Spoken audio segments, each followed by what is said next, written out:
Hello, this is Paul Race, and I'd like to welcome you to my workshop. Today I want to talk about three Buescher built saxophones, and just so some comparison, they're almost identical. The average person, if you saw these on a wall or on display somewhere, would assume they were the same horn. And there's a reason for that. They share a lot of the same designs, but they have a slightly different history. And the core horn, I suppose, that I will show is the horn that was Buescher's professional model for most of the between the 30s and the early 60s. It's called Aristocrat. I'm not going to start with this though, because I'm going to start with a horn that actually has an older history, even though it's a newer horn, and that is a Selmer Bundy. The Selmer Bundy was the student horn of Selmer, but before that, it was the student horn of Buescher. And before that, it was the TruTone. Now, the TruTone was built starting in the early 1900s. It's called TruTone because all of the band instruments kind of dropped in key a little bit of frequency. So if you had a band instrument that was made in 1890, it wouldn't play right with the band instruments that were made in the early 1900s, especially starting around 1917.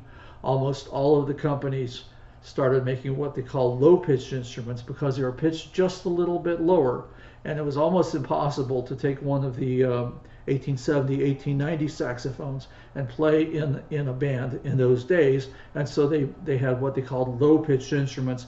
Some of them actually said low-pitched, some of them just had an L on them. A lot of them you'll see patent dates 1916, 1917, 1918 on these low pitch instruments. Buescher called theirs TruTone, and the original TruTone instruments are very recognizable. They have a big brass piece down here that is so solid, and I call it a knee buster. Could literally be used as brass knuckles in a fight. It's very, very solid there. And also the B and the B flat keys were on opposite sides of the bell. That was normal for horns up to around the late 20s. Almost all of the brands had the B and the B flat keys on opposite sides of the bell. That said, when Buescher started developing the Aristocrat, they moved both keys to the same side of the bell and came up with a different arrangement of the pinky keys that would drive them effectively. Pretty useful. And when they did that, they kept the TruTone line open, but they put the Aristocrat type keys for the most part on the old TruTone, and they relabeled it the Elkhart. And so once in a while you'll come across a horn that looks exactly like what we now call a Bundy, that says Elkhart there and has little deer horns on it as part of the logo. The name Bundy came around later on. We'll talk about that. But this horn, I grew. By the way, I should say my first tenor was an Elkhart tenor, and when I went into took it into band, my band director was frustrated with me because because my parents had bought an off-brand tenor from General Merchandise. And what my band director didn't know, because he was a brass man, was that the Elkhart tenor was identical to the Bundy tenors that all the younger kids were using. It's just a couple years difference. The company changed hands. The name went from Elkhart to Bundy, but it was the same exact horn. And in fact, I've come across the Elkhart horns since then, and I literally cannot find a difference between the 50s Elkhart horns and the late 60s and early 70s Selmer Bundys. That said, this particular Bundy lasted until the 70s, when Yamaha started making horns, and Yamaha did what nobody else wanted to do or dared to do, and they started making horns using the Selmer Mark VI fingerings. They moved the bell keys to the other side. They made this low C key shaped like a shovel or a spoon, so it was easier to push down. You could push out, not just down. They changed the shape of these keys and so on. And the fingering was just, well, especially it was easier for small kids, for beginners. And when Selmer, who owned the Bundy name, was making these horns in the old Buescher factory, realized that nobody was buying Bundys anymore. Everybody was buying Yamahas, or they were buying Vitos, which was the same horn manufactured under the Vito name. They realized they needed to improve it, so they made a lot of changes. The Bundy 2 is almost nothing like this horn, and you'll see the Bundy 2. They did move the they moved the pads over here, and they made a bunch of other changes. But those were really too late. The Bundy had by then gotten a bad reputation as a horn that was hard for students to learn on, and eventually they discontinued the line. Many years later, when almost all of Selmer's horns are being made in Asia, they came out with the Bundy line again, and they made it for a few years, and nobody bought it even then. And they sold the line off, and the last I knew, some independent company was making horns called Bundy horns, and they had no relationship, no history, no common development. They had nothing whatsoever in common with the old Bundy horns except for the name. And one of the other things about the Bundy horns is one of the reasons they got a bad rep is that initially Buescher, but then Selmer, put really crap mouthpieces in with them. And I'm going to demonstrate these horns using a Selmer C-Star, which is a middle of the road but professional mouthpiece. It's got pretty good airflow, and I'm doing that just because if I was to demonstrate it with the original Brillhart mouthpiece that would have come with this horn, you would wonder why I'm even picking it up off a table and blowing it. Now, some people love Brillharts. I don't know what to say. I might talk about that a little bit later.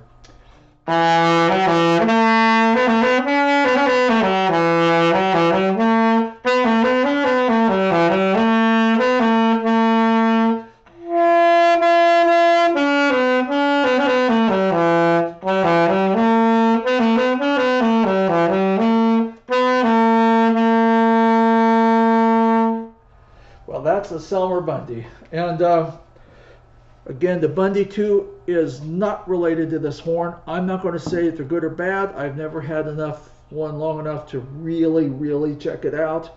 I will say this, as a tenor player, I don't think that the Bundy tenor has the same quality tone as a Bundy alto, but that may just be my personal opinion.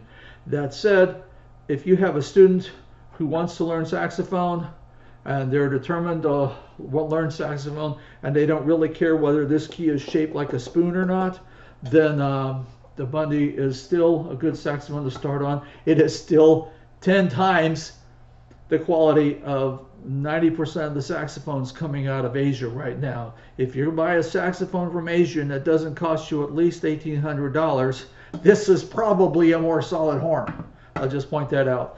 The next horn I'm going to show is the Aristocrat. Again, this was made in the 30s, 40s, 50s, and early 60s. It was Buescher's premier horn. My first acquaintance with it, ironically, wasn't until the 80s, when I was trying to find a student horn for a friend's kid, and he didn't want to pay $1,600 for a horn. And so we were looking through the classifieds, and I saw a Buescher Aristocrat. Well, what's that? I don't know. Well, I didn't know at the time that it had been Buescher's professional horn. This was the best horn they made for literally decades. And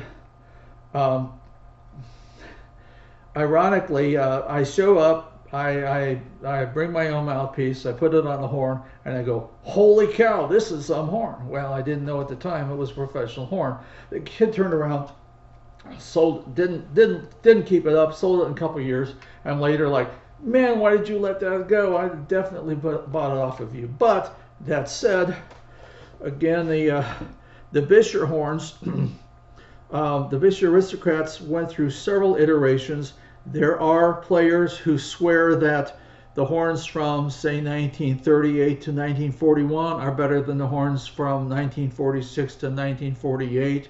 I'm not going to get into that. A lot of that is personal preference and personal playing style. There's something called a Big B Buescher, that some people think is better.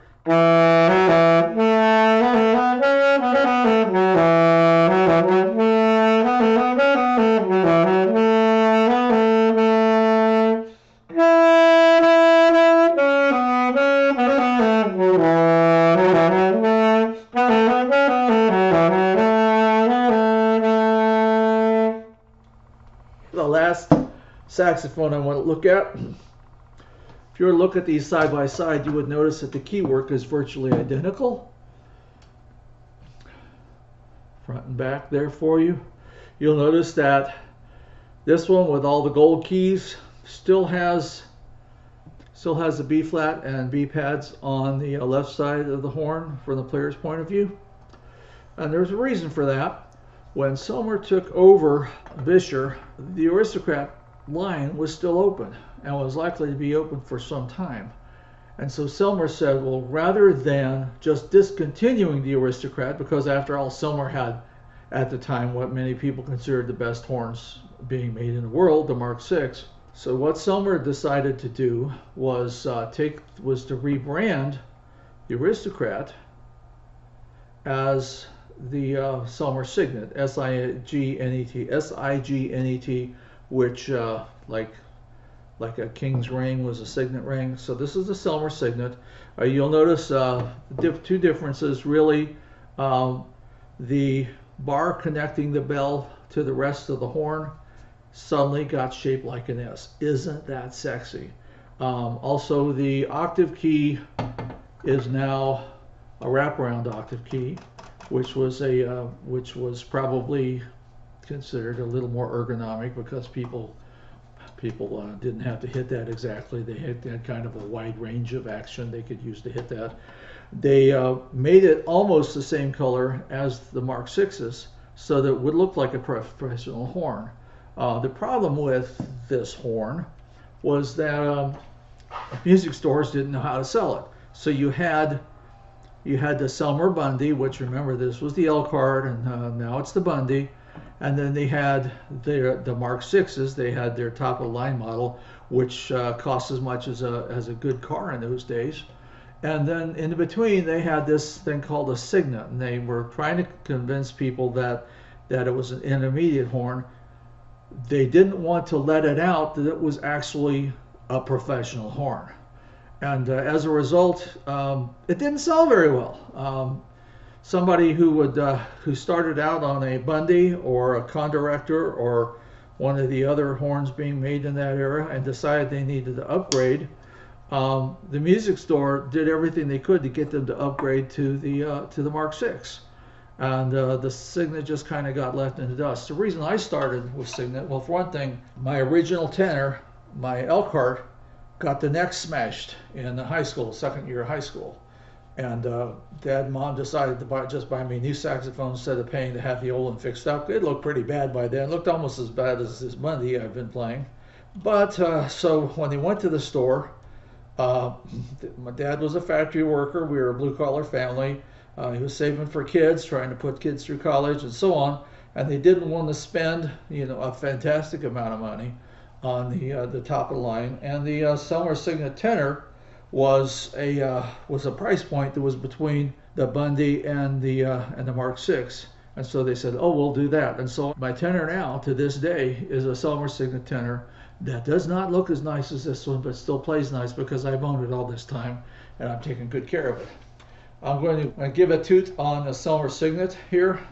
My first Selmer Signet alto came into my life when I wanted to be a music major, and they wouldn't let me study music with a tenor saxophone. Theoretically, the alto saxophone was the saxophone that everybody had to study on. And so so my parents bought me a Selmer Signet alto, which they couldn't afford, and which I only played for about a year before I dropped out, and I gave it to my sister because she had played alto in high school and no longer had a working horn. So that Signet went away a very long time ago. I recently tracked this one down just because I wanted to have one back in my arsenal, and I remember enjoying it quite a bit.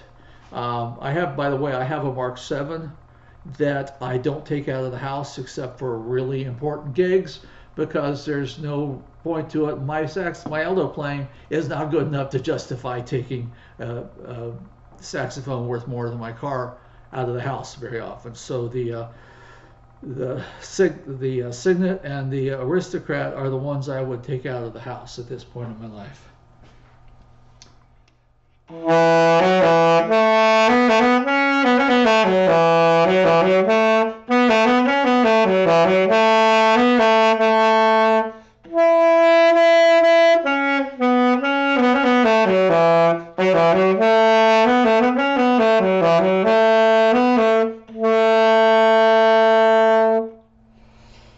Ironically, I think I get a slightly better tune out of this one than I do the Aristocrat, although theoretically are almost identical horns. I just hope that this little tour of these horns, which I said if you saw them all on a row in a music store, you would imagine they were the same horn. These two pretty much are. This one is a different horn, but it has a good history. And any of these horns would be a great horn for a student to start with. Like I said, for the at this day and age, when student horns are being made in Asia, and it doesn't matter really what the brand name is on them, none of them are made as solid as the horns that were made in Elkhart, Indiana, through most of the 1900s up until Selmer moved that manufacturing out. So these are three decent horns. Again, the fingering doesn't have the spoon shapes and all the cool things that make modern horns a little bit easier for beginners to play. Again, I learned on a tenor and how to stretch my fingers and get notes out of that. I was second year through high school. I survived as a music major in college. I just have to say that I'm not sure that the fingering would have made a difference on whether I had stuck with it as a music major or not. Certainly the mouthpiece did. Once again, two of these horns were packaged with crap mouthpieces. A better mouthpiece is a significant improvement. So if you can get any of these that is in playable condition, put a good mouthpiece on it, and very few people would really complain about the tone that you got out of these horns. I hope you found this informative or at least interesting. Maybe it's giving you some things to think about. Maybe you've got one of these in your attic and you're wondering whether it's worth dropping $100 or $150 or $200 into getting it playable again. Once again, at this level, at my level, the quality of the saxophone isn't as big a concern as the quality of the player. And as a tenor player, I really don't rock out on any of these too well. Yes, I do sound better on the Mark VII. But in the meantime, none of these horns embarrass me to take them out in public, and to play with most of the playing situations that I get exposed to.